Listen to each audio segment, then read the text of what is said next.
All right, Bill, you are live. Welcome, Bill Lane. Reverend Bill Lane. Thank you. I've always had a passion for board games, and I've used them in a variety of different ways. What I'm giving to you is actually something I did about 2 years ago to a senior group at the church I was at then. They met once a month, and I was their program on that. And it kind of came about in that the director of the program said, oh, a lot of people want to play euchre or whisk in there. Isn't there something else that can be played besides these two card games for seniors and that would benefit them in that? And I said, sure. And I attended Gen Con, which is actually what this shirt is, and went to a pre-workshop event led by a doctor on some of the mental health issues and benefits of gaming. She talked both video as well as board gaming.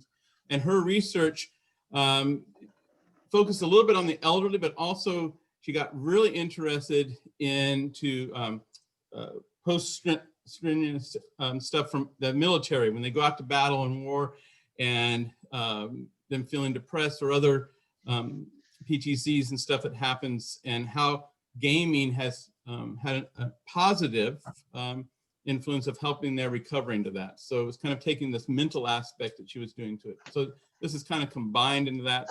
And I'm going to share my screen here because I have a kind of a PowerPoint presentation, and hopefully it will work brilliantly.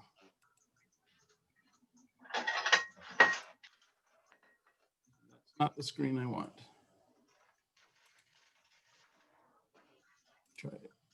It must be that one. Now you should all be able to see that, right?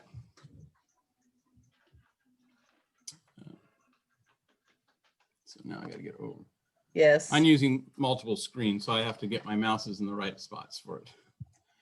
I thought it was important with the seniors, and maybe even for us, to kind of jog our memory first of where board games, a little bit of the history of board games, that it's not just something that came out in the last 10, 20, 30 years or even the big thing we think of 96 when Settlers of Catan came out, which is technically the word's Catan now, but board games have been around for a number of years.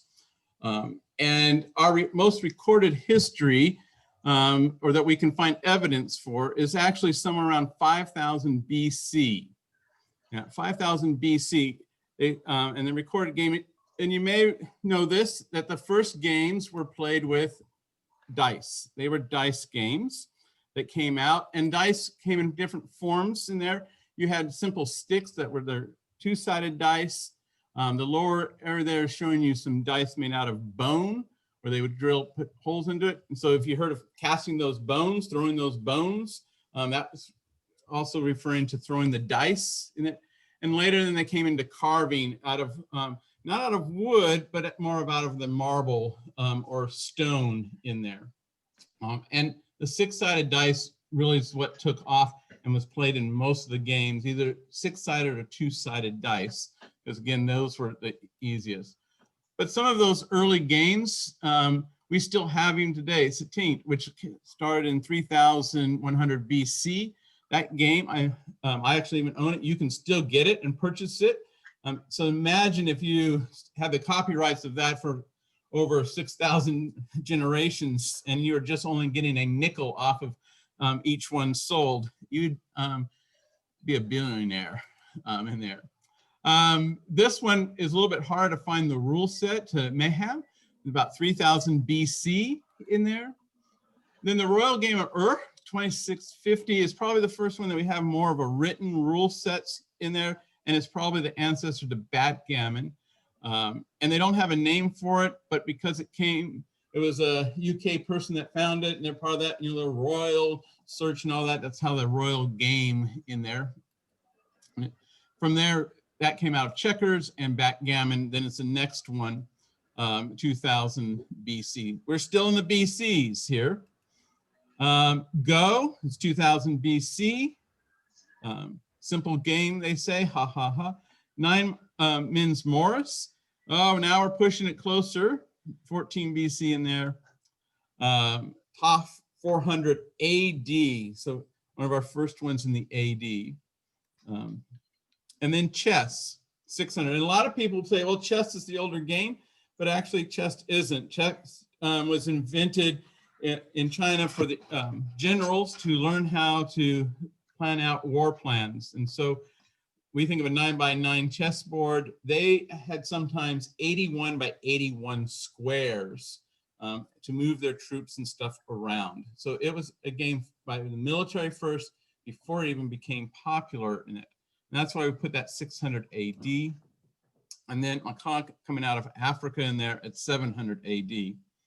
And if you notice, all of these, except for a couple of them, you can still get, you can type on Amazon and still get today in there. So Monopoly was not one of the first games invented then. Let's look though a little bit about US history of board gaming. And it had a rough start. In 1656, card games and games that had dice in them were banned. And it was an offense in which you could get a public whipping. Yeah. What's interesting though is that the Stamp Act that we think of with the T also applied to playing cards in 1765. And so a deck of playing cards, you would be charged 1 shilling. And if you had a pair of dice, you would be taxed 10 shillings. This led to the American Revolution, well, along with other things. But I really think it's gaming that led to that revolution in there. Where do we see one of our first sort of printed games? Came out of New York by a book publisher, actually, and it's called Traveling Tours Through the US. And that's the US map, if you can notice, in 1822, almost along that Mississippi River-ish line. So it's just sort of that east half. It was a game designed for teaching, not necessarily for playing, but for teaching geometry to students in there. Then in Massachusetts in 1843, we see a whole trend of games change. And this comes, I think, to our mental in that, because now we see a game related to happiness and ethics and our mental well-being. And so this is the game of happiness. The Mansion of Happiness is what it's called. And the whole purpose of it is going around and trying to build up your wealth to be happy in there. We need to feel happy. The next game that comes into mind that actually Milton Bradley prints in 1860 is a game that's, Happy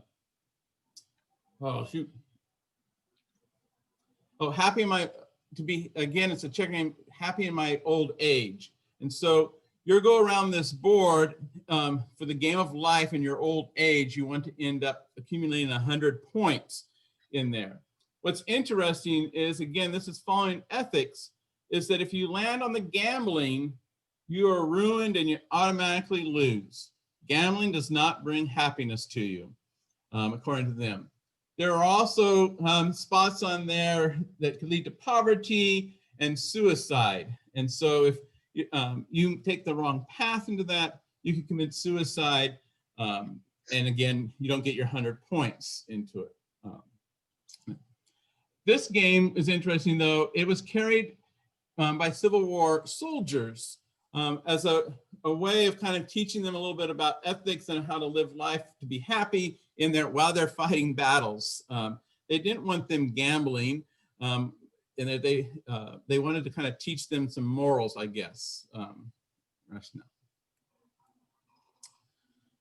And then we move to the landlord's game, which is going to be the beginning of Monopoly. And Monopoly was actually invented by a woman in 1910, Elizabeth Maggs. She published this board game with the sole purpose of saying that we need to live in an utopia. We need to live together equally, that no one should have more wealth or own more lands. And if you do, it causes others to be bankrupt, and again, not to feel good in life and maybe down and lead towards suicide. So she uses the teaching tool of how having a monopoly or having great wealth was going to dominate your life in a negative effect in that. And if you know anything about sort of the history related to Monopoly in there, it does get stolen from her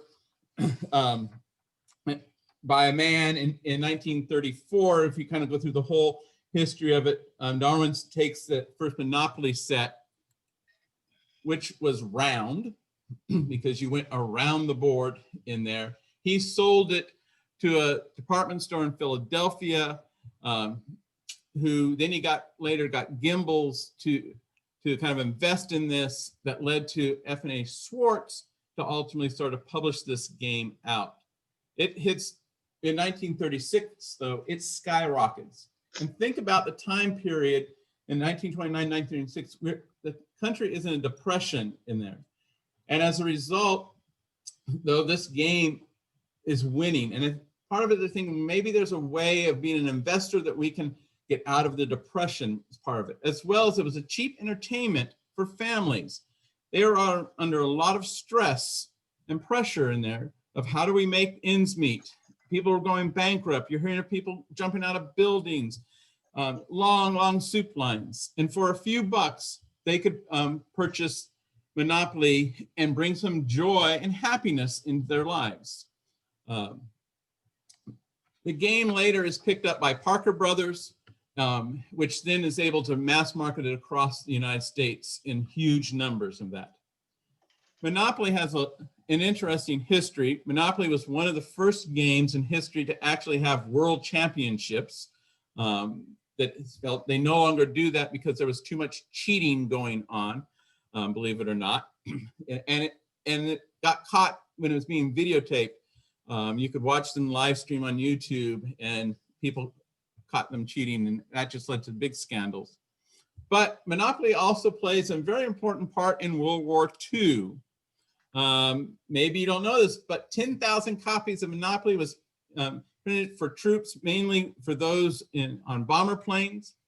And they would take it with them, or they may be found in Red Cross packages, because they were special printed. If you peeled off the top layer, the game board, underneath was a map to show you how to get back across enemy lines. And this was one way they could sneak a map across so they could navigate their way across. Unfortunately, none of those in original sets are still in existence for it. Then we hit a lull. We've hit all these games that were more of this making us feel happy and the ethics and stuff. And then we kind of hit this lull of what are kind of rolling moves. Your Candylands and Chutes and Ladders and stuff, where you're just kind of rolling dice and moving around, and it's kind of a chance. And board games in America sink dramatically in that. Though around the world, especially in Germany and Europe, board games rise up in there. And eventually these two sources finally bump into each other. And America starts getting imports. And one of those first games that really took it off was Settlers of Catan in 1996. It wins Board Game of the Year, makes it over to America, and the hobby gaming starts to open up this realm. And that's really the Renaissance beginning of the gaming, in my opinion, in US history. And we start to see now a variety of games, and we start to see people start to think outside of the box of games instead of just rolling and moving, putting a little bit of strategy, sometimes putting some deduction into it, which then starts to pull onto our brains. There are RCS, some games that still have some ethical values in there and other things, but we see now this whole genre kind of open up in there. And Catan, it's officially now Catan for copyright purposes in there, has sold over 24 million copies since in America, worldwide, in over 300 different languages. And it's the catalyst in the US that kicked off the board gaming world for us. So now you have this quick whoosh through history in there. And if you've heard some of the overall themes, there was stuff related to us, joy and happiness and our feelings and emotion. And that plays a factor into our mental health. And so let's look a little bit about what is mental health for us and how it relates to our well-being. Mental health is that level of our psychology of well-being or an absence of mental illness in there. So we want to be healthy mentally, and having a healthy being about ourselves. And a variety of things can cause us to go up and down in that. And so some of those, for us, when we decline in, some of that mental health challenges then become, how does an individual cope with life? And that increasing of trying to balance things in our lives and put stress or pressure in it. And so we look at our overarching activities that we do from day to day, or even through one generation to the next. Mental health also has a component in there that can coincide with other diseases and things. So mental health, people who have cancer or heart disease or diabetes can have sometimes some mental strain upon them. Remember, we're not just lumping, saying mental health or people that need to be locked up in mental wards and that they're schizophrenic and all that. Mental health can include being depressed. Mental health can be just having a bummer of a day at times, not feeling some joy, just being down at times.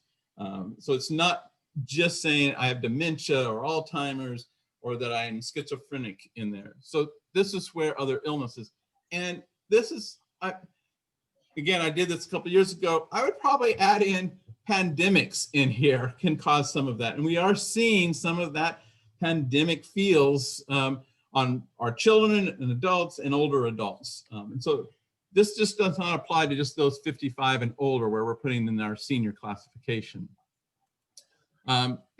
So an estimate in the US, approximately 20% of the people age 55 and older have some type of mental health concern in that.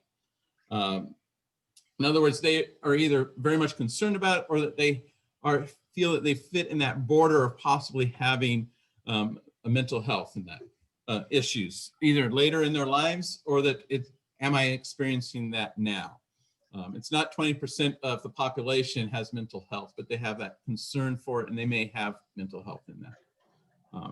And as I said earlier, some of the common conditions can be anxiety in there. You can feel disoriented, have mood changes, depression, bipolar. All of these are those common. We do see it in the older generation, often some anxiety or mood disorders and depression in that. At one time they were very vibrant, they could get out, and now maybe they're feeling like, gosh, I'm a shut in, I'm at home, there's nothing that I can do. You know, I used to be able to work in my shop, or I used to be able to garden. So their mood swings can go up and down. Or they go to the doctor and they hear, oh gosh, my blood pressure's up again, or I may have to have surgery. So they're feeling these different mood swings in there. So where do we stand in the United States? In the United States, worldwide, with mental health issues concerns, we are number 3 in ranking in that. In other words, we have more people thinking about it, worried about it, or have mental health issues. Only India and China beat us out. And yeah, that's probably somewhat related to population. But on the flip side of that, overall of people being able to deal with it, work with it, have stuff in place in there, we're number 7 in the worldwide. So Switzerland is the best place. They have the least mental health issues in there. They have the better ways of dealing with it. Number 2 is Canada. Japan is number 3. Germany is number 4. Germany is also the number 1 board gaming industry in it. I wonder if there's a correlation. I'm going to say it because I'm a board gamer, but there's no facts, but you can quote me on it 1,000 times you wish. Australia's 5, and the UK is 6, and then we are number 7. And this is as of 2019. So what are some tips for good health? And I'm going to first talk about some things of good health and then kind of equate them into where we can see that in board gaming. And so one of the big ones out there for people with health is connection. they need to feel like they're in touch with someone, a loved one that genuinely wants to be there. It's not just someone, oh, hi, mom, and dropping a card and running type of thing, but actually cares, wants to take an opportunity to chat or lift up their mode. And so I think of gaming, of that connection, whether we're doing it over Zoom with that or in face-to-face in there. One of the things I love about board gaming over video gaming, which I think is a sin in the New Testament, but I'm not positive. But anyway, board games allow you to talk back and forth in there. They allow you to have conversations, allow you to laugh at different moods in that. And unless you're playing with some serious person so focused in and don't want to hear anything else, you can engage. And I've met people that way. You learn about their life. Old people the same way, sitting down, chatting with them, and playing the games. Now, granted, you have to put the level of everyone's at to the game that they're playing in there, but that helps that connection. A side note in that, playing, one of the motifs that we do with youth ministry is kids come, hang out, chill, and we play some of these stupid games like Jungle Speed or Ahas and stuff. And it's an opportunity that I hear what's happened in their day, because as we're playing this, they drop hints. The same effect happens with older people. As you're playing, they're dropping hints of how their day has gone in there, and you're reading their moods. The other thing that's good for your health is to be active, to be involved. This doesn't mean going take an aerobics class, but it does mean getting your muscles moving back and forth. So yeah, a board game can have pieces that you can end up moving around and making them reach around the board. Don't move them for them, make them move their own to get that physical movement going back and forth in there. There are some dexterity games that you can try out, but for the most part, a lot of people prefer even just a simple card game and dealing out the cards and then collecting them and holding them, even if they put them in a specialized holder. This is still movement that I'm doing with my hands. I'm getting active and I'm moving, and it helps that blood circulation going.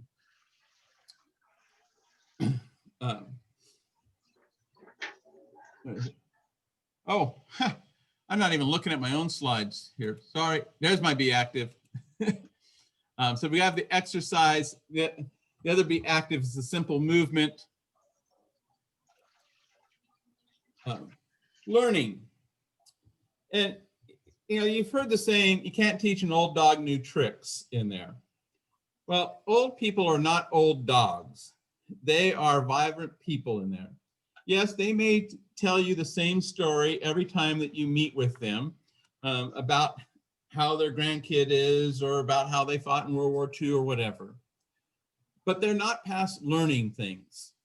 So even teaching new games to people is a way and process of them learning. There are some wonderful chronological games you play with cards called chronology, and they are great with knowing some of the history, but then when they realize that some of this other history, oh, I didn't know that, and it brings back memories that they had before.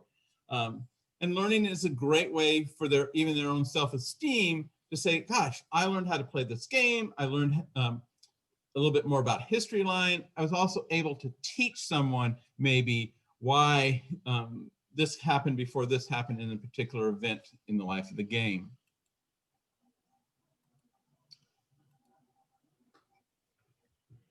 And then the other is kind of taking notice of new things around, or having an opportunity to focus on something else.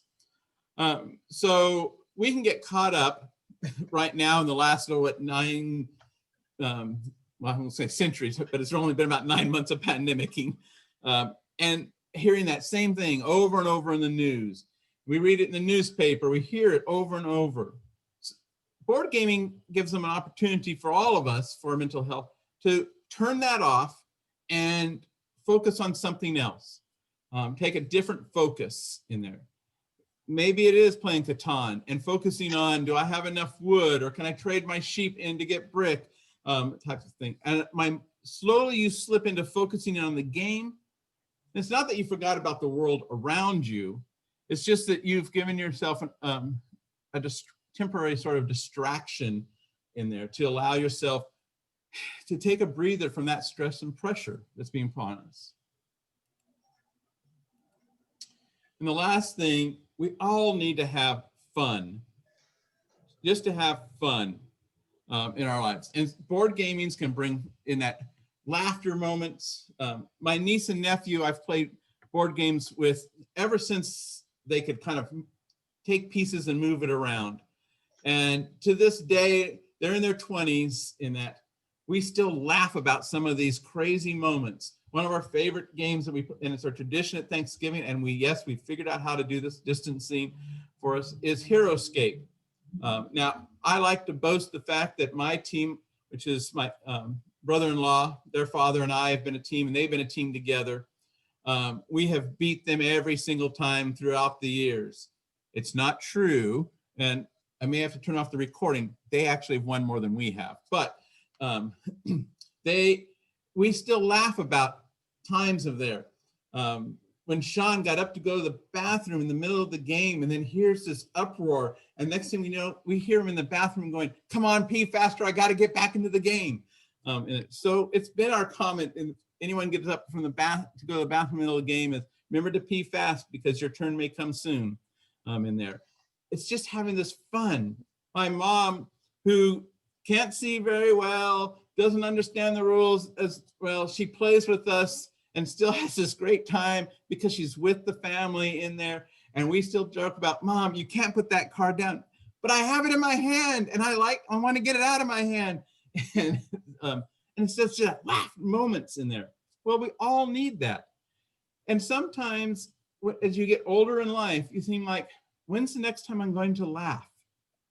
When is the next time I'm going to have a little joy in there? Because I look at the doctor's reports, I look at the fact that I can't visit people now at the moment, I can't do what I'm going to do. I want to have some fun. And board gaming, I think, is one of those outlets that you can do that. So what do we see then if we start to connect these pieces with games in there? We start to see a series of you. In mental health. If we can get people kind of improving or working on these 5 areas of their mental health, and their well-being starts to be, and the results then come in that we see then that they start to, their memory and cognitive skills actually maintain or maybe even increase in there, which is often something that declines dramatically in older people. And we can see that when sometimes an older person will leave the room and come back saying, "What did I just leave the room for?" And of course, that even happens to all of us at young ages too. But we see that by playing board games, and this researcher actually lifted up a study of 100 people, and 50 of them played games at least, I think it was once a week, maybe twice a week, and the other ones played maybe once a month or less in there, that their mental diseases, there was a reduction in their probabilities of that. It also lowers your blood pressure. Now, it may elevate it during the game when someone takes the space that you want to go to, or the dice don't roll the way that you want to, or if you're playing a cooperative game and you have that pressure of it, okay, we only have 2 more chances to get off the island. Can we do it? Can we do it? Can we do it? And but overall, it relieves the stress in your life, which actually lowers the net thing of lowering your blood pressure down. I do try to point out again with my niece and nephew that I'm older with them. I have high blood pressure, so that I should be allowed to win all the games no matter what in there, so they can maintain my health and well-being, because I'm eventually going to hit that old categories. It still has not worked. If anyone has solutions on how to get your family to listen to that, please post those later in the it also speeds up your response time. Think about it in gaming. We prefer not to have APers, analysis paralysis people, who take 2 hours per turn in a game, but you're actually kind of asked to play your turn in a reasonable amount of time. This kind of helps that mind start to work and to move and to keep it active.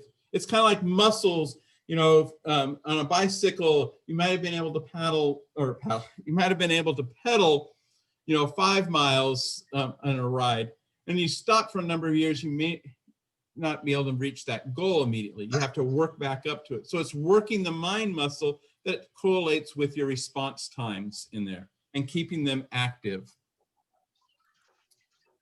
It also is shown to lower stress in there, and actually pretty dramatically. Even a casual board gamer can lower 64% of its stress level by just playing a game once a week.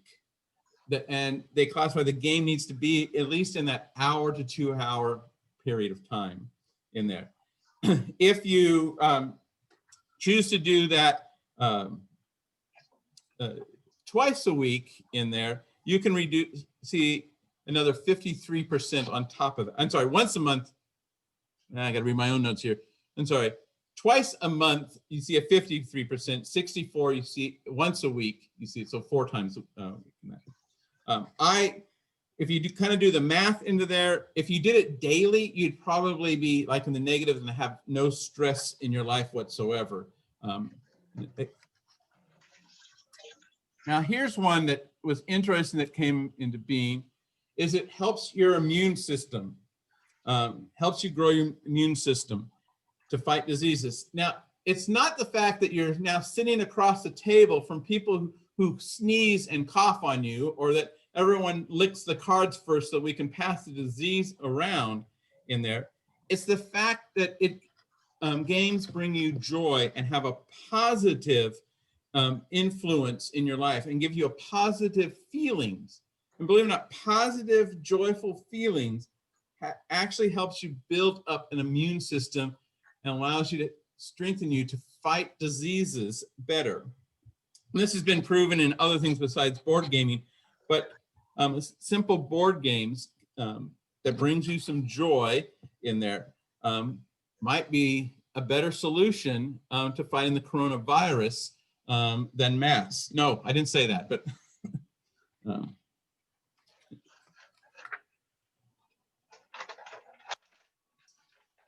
the last one is therapeutic. It's a type of therapeutic treatment. Just sitting and relaxing and connecting. They all intertwine with each other. This was found in classrooms with special needs children in particular. And the response in the sense of them just playing a game of the nervousness in there, they're feeling kind of disoriented. It became better than going to therapy to kind of talk through those feelings. So it was a way of doing a treatment to treat some of those disorders. Well, it came into being the same thing with some of the dementia and Alzheimer's. They could connect with some of those older games and feel maybe I'm not alone in this or abandoned in that process of that. Oops. So games. I can't preach enough, and board games is where it's at. Even the simplest of games. And there's a wide variety out there. And it's not just for us younger folks, generations that can benefit, but I think the whole community, and even today with the coronavirus and us sheltering in place and having these other challenges for kids and adults alike, family gatherings. I would encourage you to break out the board games, to go online and look for games. And if you're thinking, what do I get for adults, for seniors? Things that run in their mind, yeah, Scrabble is great in there. Chronology is great game aspect in there. Anything that is what I call something that has 3 to 4 rules max that you can explain probably in 5 minutes or less, that is maybe equivalent to something that they might be familiar with, is probably the ones that for our seniors population that we'll be able to do. we sometimes refer to them as gateway games out in the community, and be willing to sometimes play a game that, oh, I wish I could play something that had a little more depth or strategy to it, just to get that internet connection to it. But don't just abandon them out there. Seniors got to play with seniors, but it can be an intergenerational. And Jason mentioned that too. Board gaming is definitely an intergenerational in that. These roll and write games can easily be played through the Zoom aspect of that. And there's multiple ways. But anyway, I would encourage you to think of games as a positive health thing. And if you can get your insurance to pick it up as part of a medical insurance to increase your board gaming collection, you can go for that. If, as pastors, we get an expense account and some of us get medical reimbursements. I did try to submit games as a medical reimbursement once. It didn't quite go over, but I was trying to justify it into my well-being of that. I'll open up for questions. That's kind of a quick doing. I think I did about 40 minutes there. And I think that was what you asked. Yeah. No, that's great, Bill. Thanks so much. I hear you and resonate with everything you're saying. One of the things that I've wondered is that so many people from the silent and then older boomer generation have been raised on playing bridge. And I even have an old Presbyterian, sort of a humor. How do you know you're a Presbyterian book? And it's got a bunch of stuff in it. And on one of the pages it says Presbyterian women, the things that they're about them is they play bridge was the first one. So I think that historically bridge has always been a part of that generation and part of that mainline circle, maybe even beyond that. But I don't know of any games that mimic. I mean, like I've often thought, if I could find a game that mimicked the bridge mechanic, then that's the bridge between the, pun intended, between the two games. So there is diamonds, spades. Those are two trick-taking type games in there. No, I meant like modern ones though. Like euchre. I grew up in Ohio. Euchre's a trick-taking game. Yeah, those are modern. Diamonds is a modern game. Diamonds came out in the last 10 years. I meant in terms of like themed games. Like, do you know of anything that bridges the gap between the mechanic of like what good trick-taking card games are there out there? Yeah, well, diamonds is a trick-taking and clubs is a trick-taking game. You have Tick.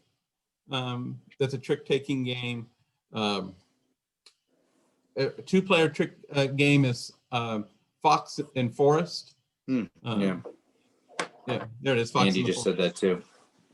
Yeah, well, we've played it. And for those of you who are here, that's what it looks like if you're. Yeah. And get that version, not the newer one. Any other questions for Bill? And if you're a Scrabble end of it, Corkle is a good one, equivalent. Especially, you don't have to worry about words in there. Andy Rush's Iota. Yeah, that's similar to Scrabble and Corkle. It's a small game. Yeah, it seems to me that I look at this as you guys are a different subculture than mine, gamers, and I think the bit on the joy is important. I think for some people, playing games is close to going to the dentist. And for others, their joy is in other things. So I think a lot of what you were saying, Bill, applies to going to the things that satisfy you and preferably doing it with others. Right. So it's not in isolation. So I don't see the games as the world's panacea, but it's certainly a valid thing for lots of folks.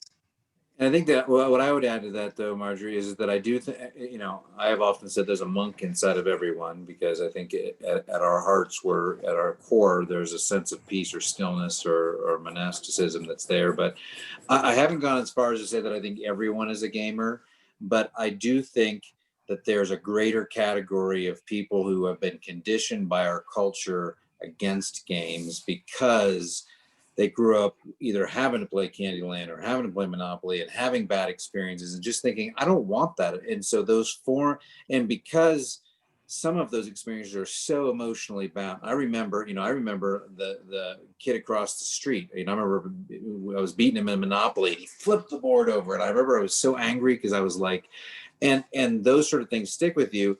And I do wonder if